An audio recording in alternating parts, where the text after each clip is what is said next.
नमस्कार, खबर समय जगत में आपका स्वागत है। मैं हूं आपके साथ अंकिता। आप सभी दर्शकों को नवरात्रि की हार्दिक शुभकामनाएं। भोपाल दमोह जिले के सिंग्रामपुर में मोहन कैबिनेट की बैठक संपन्न हुई, जिसमें जैन आयोग के गठन को मंजूरी दे दी है।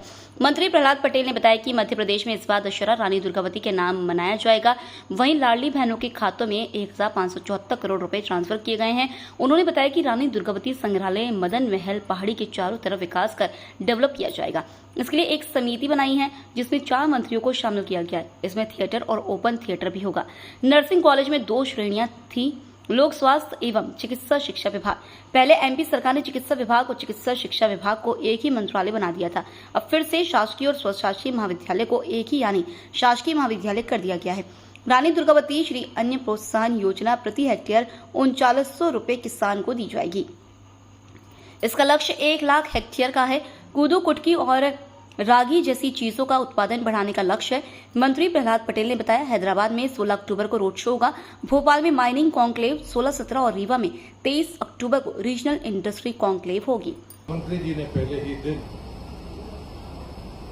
लोक माता अहिल्याबाई जी के उस पुरातन शस्त्रागार से पूजन करके एक घोषणा की है कि दशहरा इस बार लोक माता अहिल्याबाई के नाम पर होगा और सभी मंत्री या तो अपने प्रभार के जिले में होंगे या अपनी विधानसभा में होंगे। हमारे सभी विधायक और सांसद जिला मुख्यालय में जहां भी शस्त्रागार होगा वहां जाकर दशहरा का पूजन करेंगे और ये दशहरा लोक माता अहिल्याबाई को समर्पित होगा। शक्ति अभिनंदन अभियान जो 2 अक्टूबर से 11 अक्टूबर तक चल रहा है, उसका विकास खंड से लेकर ग्राम स्तर तक एक विधिवत कार्यक्रम मध्य प्रदेश सरकार ने तय किया है। पहले बार में संवाद कार्यक्रम होंगे, जिसमें कहानियां, रोजगार, व्यवसाय, महिलाओं की उद्यमिता को लेकर जितने भी हमारे महत्वपूर्ण विषय होंगे, इस पर एक संवाद कार्यक्रम होगा। बालिकाओं के प्रशिक्षण हेतु जो सेफ्टी बात है, सशक्त वाहिनी पंजीयन, ये इसका दूसरा चरण होगा। मानसिक स्वास्थ्य संवेदी कार्यक्रम, जिसमें विकास और महिला भागीदारी पर चर्चा होगी। बालिकाओं के द्वारा मार्शल आर्ट का प्रदर्शन और सकारात्मक पुरुष भागीदारी पर चर्चा, ये उसका चौथा बिंदु होगा। साइबर सिक्योरिटी एक बड़ी चुनौती है, इसलिए सोशल मीडिया सिक्योरिटी पर प्रशिक्षण होगा कि मैं निडर हूं, इस स्लोगन के साथ बालिकाओं का दृष्टिकोण सोशल मीडिया कैंपेन के द्वारा पूरे राज्य में चलाया जाएगा। शक्ति संवाद, समस्त थानों से जो हमारे महिला सुरक्षा कर्मी है, वो ऐसे स्थानों पर जहां पर कोई सघन आबादी हो या गतिविधियां हो, वहां पर वो बाकायदा इस पूरे सप्ताह में अपने प्रदर्शन को वहां पर जारी रखेंगी। सागर में एक इन्वेस्टर्स मीट, जो क्षेत्रीय इन्वेस्टर्स मीट माननीय मुख्यमंत्री जी ने तय किए, पूरे राज्य में लगातार ये जारी है। भोपाल के बाद जो लगातार जबलपुर और अन्य जगह पर हुई है, तो सागर अभी तत्काल में जो इन्वेस्टर्स मीट हुई है, उसमें 3500 से अधिक प्रतिभागियों ने भाग लिया है। 10 राज्यों से प्रतिभागी यहाँ पर आए थे। रीजनल इंडस्ट्री कॉन्क्लेव सागर में 96 इकाइयों के आशय पत्र, जिसमें 240 एकड़ भूमि आवंटित की गई है, जिसमें 1560 करोड़ से अधिक की पूंजी निवेश और 5900 से अधिक व्यक्तियों के रोजगार की संभावना है। लगभग 23,181 करोड़ के निवेश प्रस्ताव इस समिट में प्राप्त हुए हैं। आगामी दिनों में हैदराबाद का रोड शो 16 अक्टूबर को होगा। भोपाल में माइनिंग कॉन्क्लेव 16, 17 और 18 अक्टूबर को है और रीवा की रीजनल इंडस्ट्री 23 अक्टूबर को होगी। हमारा जो 7वां बिंदु है, वो मध्य प्रदेश में बेरोजगारी दर पर हम गौरवान्वित है मध्य प्रदेश सरकार, और मुझे लगता है कि कई बार इस पर हम विचार करते हैं, लेकिन शायद हमारी जानकारियों का अभाव होता है। हम गौरवान्वित हैं आज कि भारत सरकार ने जो बेरोजगारी का आंकड़ा देश के सामने रखा है उसमें सबसे ज्यादा बेरोजगारी केरल राज्य में है और केंद्र शासित प्रदेश में लक्षद्वीप में है। केरल में बेरोजगारी दर 29.9% है और केंद्र शासित लक्षद्वीप में 36.2% है और जो राष्ट्रीय स्तर पर इसका औसत है वो 10.2% है।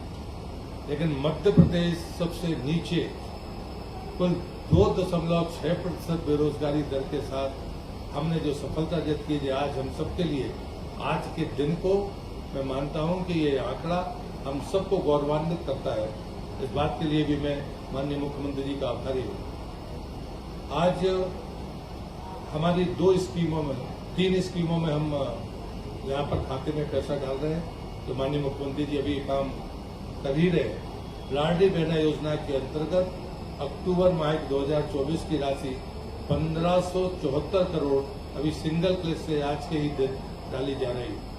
सामाजिक सुरक्षा पेंशन 332 करोड़ आज भी सिंगल क्लिक से ये जा रही है।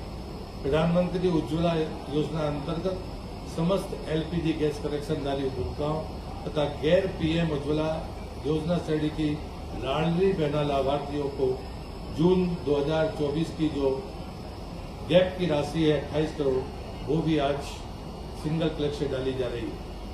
विजन डॉक्यूमेंट के लिए आज माननीय मुख्यमंत्री जी ने कहा है कि 1 वर्ष के भीतर जो भी काम जिनके क्षेत्रों में और जिलों में हुए हैं उसका विजन डॉक्यूमेंट के साथ उसका जनता के सामने प्रस्तुत करें ताकि हमारी इस काम करने की गति का जनता जनार्दन को पता हो सके।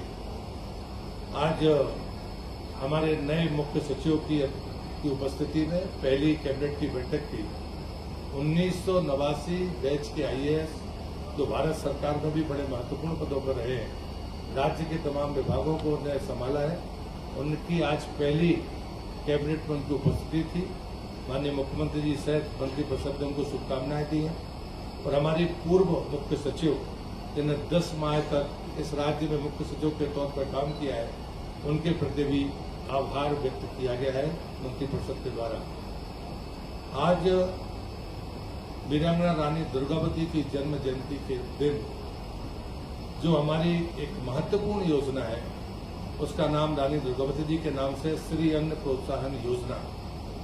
इसमें प्रति हेक्टेयर 3900 रुपये की अतिरिक्त राशि किसान को दी जाएगी और इसका रकबा बढ़ाने का फैसला भी जो लक्ष्य है वो 1 लाख हेक्टेयर तक पहुंचाने का आज फैसला किया है। इसमें कोदो, कुटकी और रागी जैसी चीजें उत्पादन के महत्व को बढ़ाने के लिए इस योजना में दिया है। लेकिन ये वीरांगना रानी दुर्गावती के नाम पर श्री अन्न प्रोत्साहन योजना है। दूसरा, मध्य प्रदेश में जो हमारा मिलेट का जो उत्पादन है वो लगातार बढ़ रहा है और मध्य प्रदेश ने उसको अपना अव्वल स्थान प्राप्त किया है।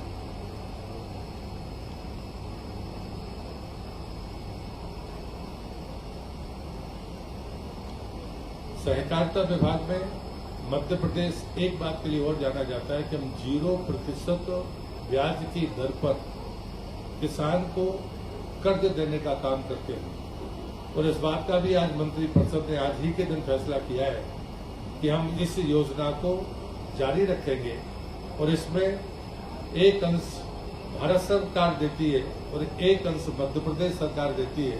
और इस बात के लिए भी मैं माननीय मुख्यमंत्री जी को धन्यवाद देता हूं कि वीरांगना दुर्गावती जी जो सदैव किसानों के हित में अपना सोचती थी और किसानों से पूछकर फसल चक्र का भी निर्धारण करती थी, ऐसे उनके स्थान पर बैठकर इस महती योजना को फिर से 0% ब्याज में किसान को ऋण देने का जो उन्होंने फैसला किया है उनके प्रति भी मैं अपना आभार व्यक्त करता हूं। पिछड़ा वर्ग तथा अल्पसंख्यक कल्याण विभाग, हमारे घोषणा पत्र में हमने तमाम अल्पसंख्यक अन्य समाजों के बोर्ड बनाने की बात कही थी और उसी के तहत अभी 20-25 दिन पहले माननीय मुख्यमंत्री जी ने जैन समाज के लोगों को जो आश्वासन दिया था इतने कम समय में उसको पूरा किया है। ये हमारे घोषणा पत्र का मुद्दा भी था जिसमें एक अध्यक्ष होंगे और 2 सदस्य होंगे। उनके ऑफिस का और उनके मानदेय का प्रबंध भी इसमें है।